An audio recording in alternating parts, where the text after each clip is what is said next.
Yali omuzannyi wa ttiimu y'eggwanga ey'omupiira Uganda Cranes Hassan Mawanda Biruma yakamala okulangirira nga bwawumudde omupiira gw'eggwanga atangazizza ku nsonga ez'enjawulo ku mupiira mu ggwanga.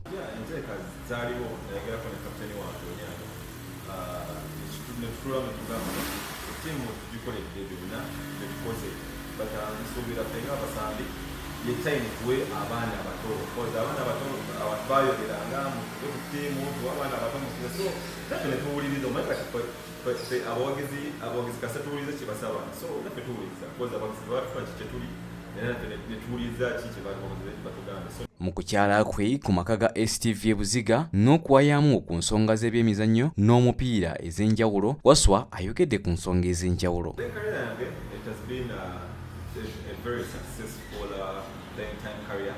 So nsubira nze ng'omusambi mbadde musanyufu mbadde nze omusambi omu abadde ku bakochi bonna babadde baleeta era nze nebaza Katonda okumpa omukisa ogwo okubeera nga buli kochi ajja abeera yagasanyusa. So mu bantu bonna bensamba nabo oba be nali nsambeko nabo. Mu kwogerako kwe ayogedde ku nteekateeka ze z'agenda okuzzaako oluvannyuma lw'okuwummula omupiira gw'eggwanga n'ebyo by'agenda okukola mu mupiira ng'okutandika essomero ly'omupiira n'okutumbula ebitone by'abavubuka. Mu ngeri emu ayogedde ne ku biseera bye ku ttiimu y'eggwanga eya Cranes n'engeri gye yakozeemu mu myaka gy'amaze ku ttiimu y'eggwanga. I have so many projects that are coming ahead of me. I have an academy. I want to register as a player's agent because I've seen so many talents that need to be pushed to another level. Because I want to play in.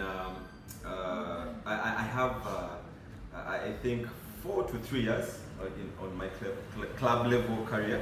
So hopefully I perform well in these remaining 3 years. And I think I will see after those 3 years.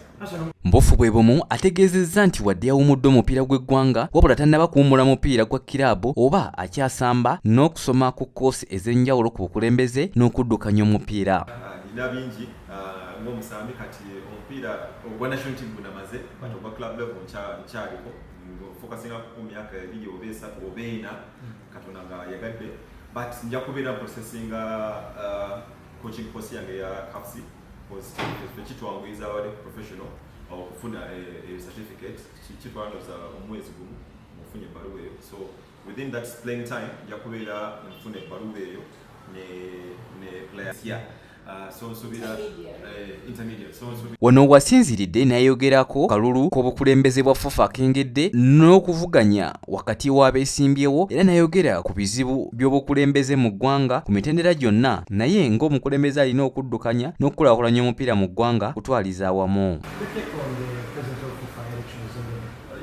Elections kijasinziira ku badelegates. So badelegates bwe basalawo ani agenda okukulembera omupiira gwa Uganda balina okulonda omukulembeze. So nze bonna mbaweshinga naye bw'oba omukisa guzze nga tufunye omukulembeze omupiira akwate omupiira ogwo agulwaninga gulina okutambula bamwagale because tuyinza ofuna omukulembeze omupiira ate naye nadda mu birala.